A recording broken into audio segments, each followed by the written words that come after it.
नमस्कार, मैं हूं दिग्विजय सिंह और आप देख रहे हैं हादसा। वो आतंक का प्रोफेसर है, वो दहशतगर्दी का आका है और हैवानियत उसका मजहब। उसका नाम है हाफिज सईद। उसके बारे में पाकिस्तान की सुप्रीम कोर्ट तक कह चुकी है कि उसे पाकिस्तान के हुक्मरानों और फौजी अफसरों का वरदहस्त हासिल है।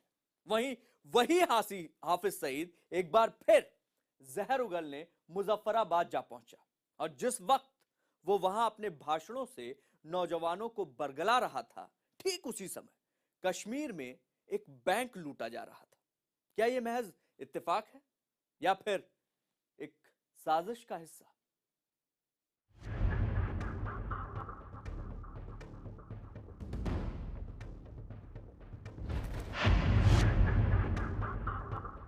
सरहद के पार भारत की चौखट पर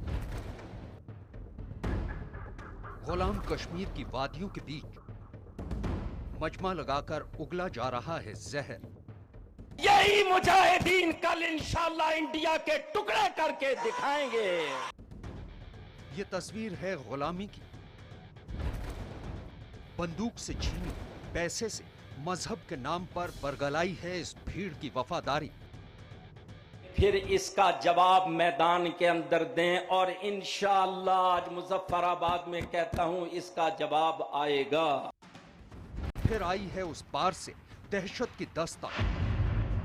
इंशाअल्लाह हमने श्रीनगर में इसी तरह दाखिल हो। इलाका पाकिस्तान के कब्जे वाला गुलाम कश्मीर, वहां एक मैदान पर एक मंच, उस पर मौजूद हर चेहरा भारत का दुश्मन और सामने सैकड़ों की भीड़। और भीड़ के सामने भारत के खिलाफ भड़काऊ बयान देता आतंक का आका और बारी बारी आते उसके चमचे। हिंदुस्तान हमारा अजली और अबदी दुश्मन है। हाफिज सईद साहब का फटा हुआ जूता भी अमेरिका को देने के लिए तैयार नहीं हो। आतंक के आका की ऐसी तकरीरें किसी भी हिंदुस्तानी के लिए नई नहीं है, लेकिन एक अजीब इत्तेफाक ने इस मौके और इस तकरीर को बेहद खास बना दिया है। उस खास मौके और इस तकरीर के बीच रिश्ता जोड़ने से पहले जरा इन तस्वीरों को अपनी नजरों में बिठा लीजिए। तारीख 15 दिसंबर 2016, जगह पुलवामा। खामोश सड़क की जुबान बने दौड़ते कदमों की आवाज और बंदूकों से लैस पुलिस और फौजियों की टुकड़ी उस दहशत के बाद यहां नजर आई जिसे कुछ देर पहले ही यहां एक बैंक के अंदर मौजूद लोगों ने अपनी आंखों से देखा। लिहाजा इन तस्वीरों को जरूर ढंग से देखिए। सीसीटीवी में कैद हुआ दहशत का वो आलम गवाह है पाक के नापाक इरादों का। दोपहर करीब 1 बजे 3 आतंकी हथियारों से लैस अंदर दाखिल हुए और एक एक करके वहां मौजूद हर चेहरे को एक कोने में समेट दिया। आतंकियों ने भीड़ में छिपे बैंक कर्मियों को बाहर निकाला और उन्हें जबरन कैश काउंटर के पास ले जाकर वहां से सारी रकम समेट ली। और जब ये गुबार निकल गया तो बिखरा कांच और कंप्यूटर के अलावा दहशत से सफेद हुए चेहरे उसकी गवाही के लिए यहां रह गए। एक का नाम उनमें से अबू अली है, जो कोड है, जो कि फॉरेन है, और एक लोकल मिलिटेंट है, उसका नाम आरिफ नबी डार है। और ये दोनों जो हैं, जो बैंक के अंदर गए थे, और उनके 2 साथी जो हैं वो बैंक के बाहर ही वहाँ पर स्काउट की तरह रहे। वारदात को अंजाम देकर आतंकी वहां से फरार हो गए। सीसीटीवी से 2 आतंकियों की पहचान भी हो चुकी है, लेकिन पिछले कुछ दिनों में आतंकियों ने ऐसी ही 2 और वारदातों को अंजाम दिया है। 8 दिसंबर को पुलवामा के अरिहल से आतंकियों ने 10 लाख रुपए लूटे। 21 नवंबर को आतंकियों ने चरार शरीफ इलाके से 13 लाख रुपए लूट लिए। यह हमला था आईएसआई और हाफिज के गुर्गों का। और यही वारदात उस इत्तेफाक से सीधा रिश्ता जोड़ देती है जिसका ताल्लुक सीधे तौर पर आतंक के इसाका से ही जाकर मिलता है। यानी जिस वक्त घाटी में बैंक लूटा जा रहा था, ऐन उसी वक्त सरहद के पार बैठा वो हिंदुस्तान और भारत की फौजों के खिलाफ जहर उगल रहा था। दरअसल किसी भी जंग के लिए जरूरत होती है पैसों की।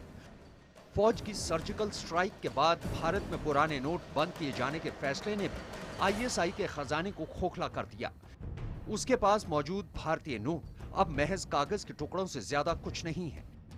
इसलिए उसके आतंकियों ने अब बैंकों को भी लूटना शुरू कर दिया है। आईएसआई के पास हथियारों की बेशक कमी नहीं है, लेकिन आतंकियों या कश्मीर के बेरोजगार नौजवानों को भड़काने के लिए, उन्हें पैसे देने के लिए उसका खजाना खाली है। अब बिना पैसों के तो उपद्रव हो नहीं सकता।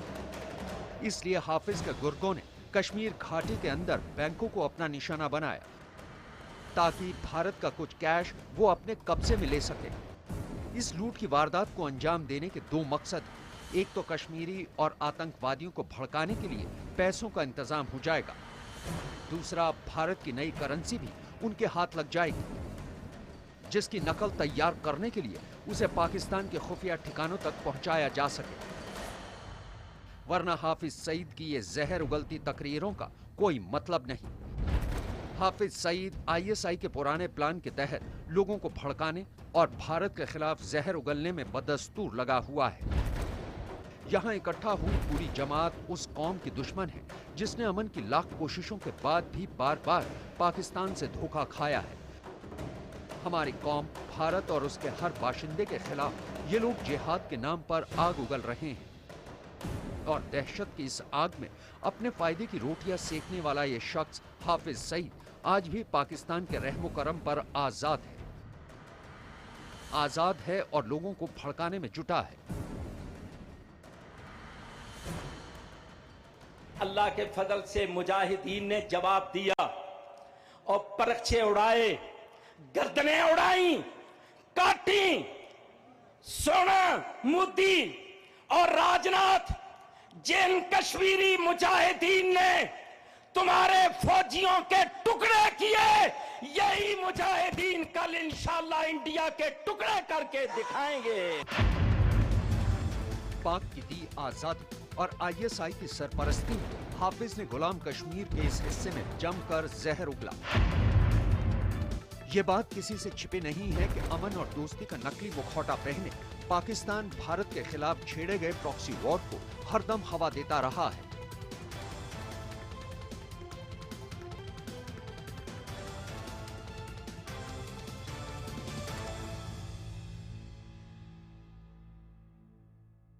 ऐसे में सवाल यही खड़ा होता है कि आखिर हाफिज सईद इस वक्त बार बार 71 की जंग का हवाला क्यों दे रहा है?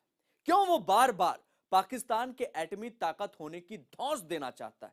उसकी तकरीर और नौजवानों को भड़काने की उसकी इस अदा पर गौर करने के बाद एक बात का अंदेशा हो रहा है कि हो न हो दहशतगर्दी का यह प्रोफेसर अब पूरी तरह से डरा हुआ है। उसका यह डर हिंदुस्तान की ताकत को लेकर है या फिर उस भारतीय फौज की कदम ताल को लेकर जिसको देखकर उसका दिल दहल रहा है।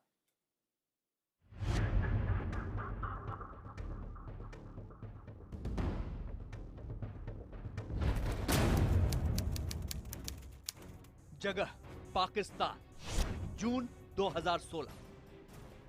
आज से 6 महीने पहले आतंकियों का आका हाफिज सईद कैसे जहर उगल रहा था।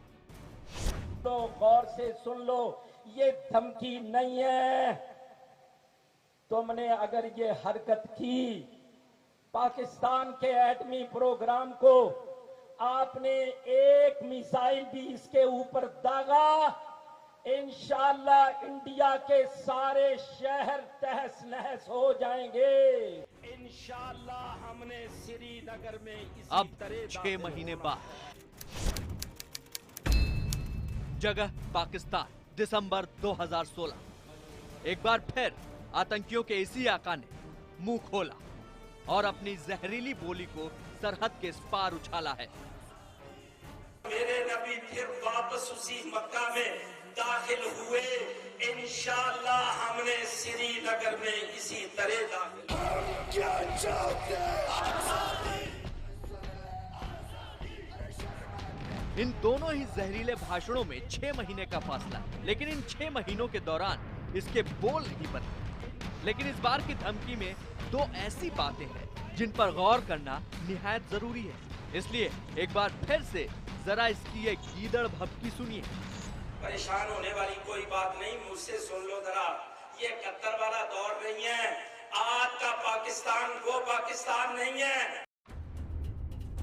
हाफिज सईद ने 71 की जंग के हवाले से ये बात कही कि अब पाकिस्तान और उनकी फौज के हालात बदल चुके हैं। तो क्या हाफिज सईद डरा हुआ है? क्या उसे हिंदुस्तान के हमले का डर सता रहा है? क्या वो हिंदुस्तान की सर्जिकल स्ट्राइक से दहशत में है? क्या वो हिंदी फिल्मों की कहानी अपनी हकीकत से जोड़ रहा है? क्या वो जानबूझकर परमाणु ताकत की बात को उछाल रहा है? क्या ये दोनों तरफ की फौजों को भड़काने की साजिश है? ये सवाल उसके भाषण के बस एक ही हिस्से से निकलकर सामने आ जाते हैं, क्योंकि उसने जिस अंदाज में और जिस तरह भारत के साथ साथ अमेरिका और पश्चिमी ताकतों को चुनौती दी है, उससे इस बात का अंदाजा मिल जाता है। इंडिया ने यूनाइटेड नेशन की करारदाद को अपने कदमों पर रखा, सलामती कौंसिल की करारदादें पामाल की। यानी हाफिज सईद ये बात अच्छी तरह जान चुका है कि भारत और अमेरिका के साथ साथ पूरी दुनिया पाकिस्तान को अकेला छोड़ चुकी है, और ऐसे में अगर किसी भी सूरत में जंग ठहरती है तो भारत की सेना पाकिस्तान का 71 वाली जंग से भी बुरा हाल कर सकती है।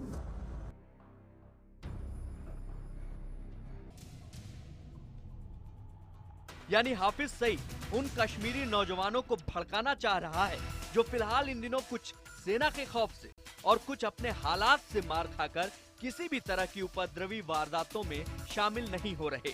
लेकिन कुछ रोज पहले ही हाफिज सईद ने अपने आतंकियों को न्यूक्लियर तकनीक के जरिए भारत और भारतीय फौज पर हमला करने के प्लान की बात कही थी। अगर दोनों ही बातों पर गौर करें और एक दूसरे से जोड़कर देखें तो कहीं ना कहीं इस बात का भी इशारा मिल जाता है कि पाकिस्तान की गोद में पल रहे आतंकियों और उनके आकाओं को इस बात का इत्मीनान होता जा रहा है कि हो न हो, अगर कोई ऐसी नौबत आती है तो पाकिस्तान की फौज या उसकी खुफिया एजेंसी ISI परमाणु हथियारों के जरिए दहशतगर्दों की मदद कर सकती है। इसका एक ये भी मतलब निकाला जा सकता है कि पाकिस्तान की रहनुमाई में पाले पोसे जा रहे आतंकियों के हाथ परमाणु हथियार के बेहद करीब पहुंच रहे हैं, जिसके एहसास ने आतंकियों के इन आकाओं को ऐसे बोलने के लिए आजाद कर दिया है। विश्व में 2 रोग स्टेट्स हैं, एक नॉर्थ कोरिया और दूसरा पाकिस्तान जो है। पाकिस्तान के आतंकवादियों की हमेशा कोशिश हुई है कि जो बड़े पैमाने पर पाकिस्तान के पास न्यूक्लियर वेपन्स है, खास करके जो टैक्टिकल न्यूक्लियर वेपन्स हैं, उनको हथिया लें। खुलासा यह भी है कि LOC के पास करीब 250 आतंकी फिर से घुसपैठ करने के लिए तैयार बैठे हैं, और गुलाम कश्मीर में यह हरकत उस वक्त से ज्यादा बढ़ गई है जब से पाकिस्तान की ISI का चीफ नवीद मुख्तार को बनाया गया है, जिसके बारे में यही मशहूर है कि उसका दिल आतंकियों के आकाओं के लिए ही धड़कता है। हाफिज सईद, यह नाम जब भी सुनाई देता है एक बात साफ हो जाती है कि हिंदुस्तान के लिए कहीं ना कहीं यह शख्स जहर उगल रहा होता है, अपनी लच्छेदार बातों से नौजवानों को बहका रहा होता है। इस बार जो आग उसने उगली है उससे एक बात आईने की तरह साफ हो जाती है कि वाकई यह आतंकी पाकिस्तान की सरपरस्ती में खुला घूम रहा है। नहीं तो क्या किसी एक शख्स और उसके छोटे से संगठन में इतनी कुव्वत हो सकती है कि वो खुलेआम बिना किसी सरपरस्ती के किसी मुल्क के टुकड़े टुकड़े करने की बात कर सके?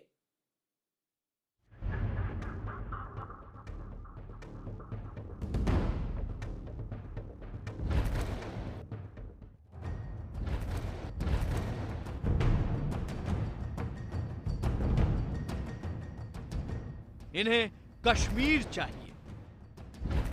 हाफिज सईद का जरा बड़बोलापन देखिए। भारत पर गिरेगा मुजाहिदीन का कहर, गुस्सा, नफरत और हैवानियत।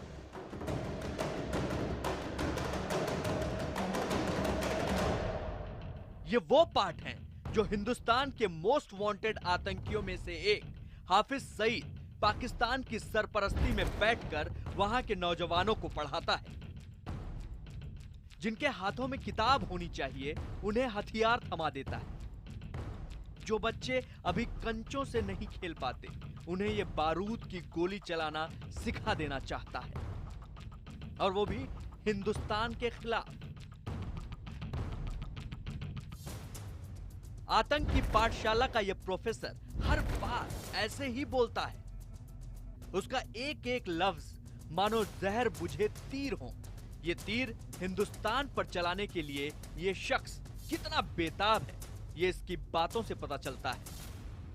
सोना मोदी और राजनाथ, जिन कश्मीरी मुजाहिदीन ने तुम्हारे फौजियों के टुकड़े किए, यही मुजाहिदीन कल इंशाल्लाह इंडिया के टुकड़े करके दिखाएंगे।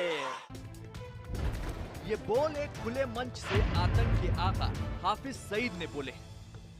इसके इस तरह यहां खुलेआम पूरे एक मुल्क और उसके बंदोबस्त को यूं चुनौती देना यकीनन इस अकेले के बस की बात नहीं।